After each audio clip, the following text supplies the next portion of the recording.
हम लोगों ने युवा दिवस के रूप में इन्हें कैसे मनाया, तो सबसे पहले आपको मालूम होनी चाहिए कि 1984 में संयुक्त राष्ट्र संघ ने युवा ईयर के रूप में मनाने की घोषणा की। तदुपरांत हमारी सरकार ने विचार विमर्श कर 12 जनवरी को युवा दिवस के रूप में मनाने का निर्णय लिया और उसी निर्णय के तहत आज हम लोग युवा दिवस मना रहे हैं। चलिए, स्वामी जी के कहानी से सब लोग परिचित हैं। उनकी जीवन की एक दो कहानियां, एक दो किस्से मैं आपको बताना चाहता हूं।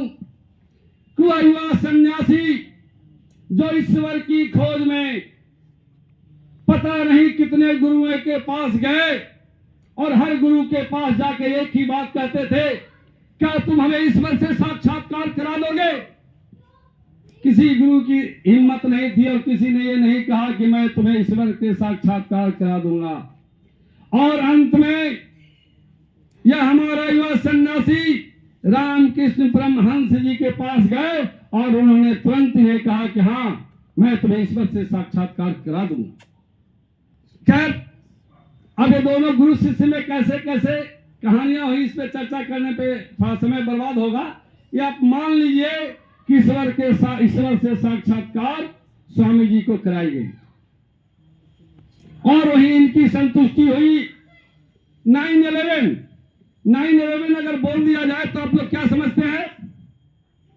बॉम्बे में जो हमला हुआ था, जहां शांति हुई थी, जहां धर्म हुआ था, लेकिन 9/11 1893 की बात मैं कहता हूं, जो स्वामी जी के नाम से है, जहां की शिकागो में इन्होंने जाकर के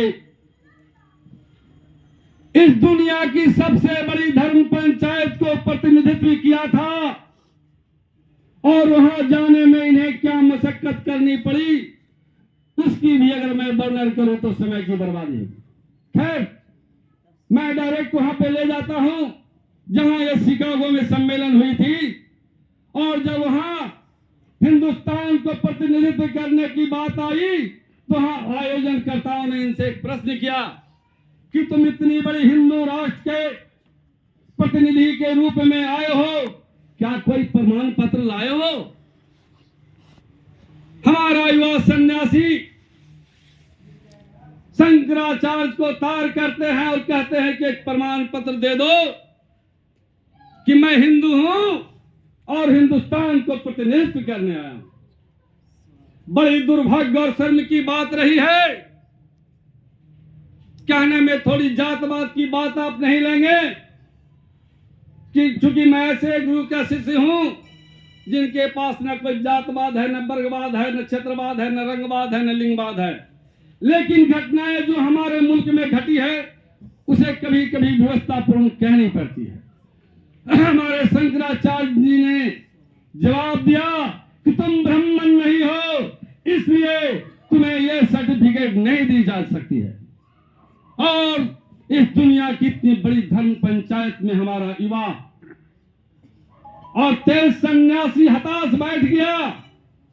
लेकिन उसी वक्त की बात है कि श्रीलंका से आए एक बौद्ध भिक्षुक ने हमारा युवा सन्यासी की योज और तेज को परखते हुए कहा कि नहीं, हिंदू होने का प्रमाण पत्र मैं तुमको दूंगा और मुझे जो समय मिली है उसमें से समय मैं तुमको दूंगा। और देखिए कैसी हिंदुस्तान की दुर्दशा, कैसे जाति व्यवस्था रही है, कैसे विद्वान युवा सन्यासी को भी कैसी कैसी चीज, कैसी कैसी जातीय समस्याओं को झेलना पड़ा है। उतनी बड़ी, आप समझ लो कि दुनिया की सबसे बड़ी धर्म की पंचायत लगी थी वो। आप थोड़ी सी घटना सोच लो इनके व्यक्तित्व के विषय में।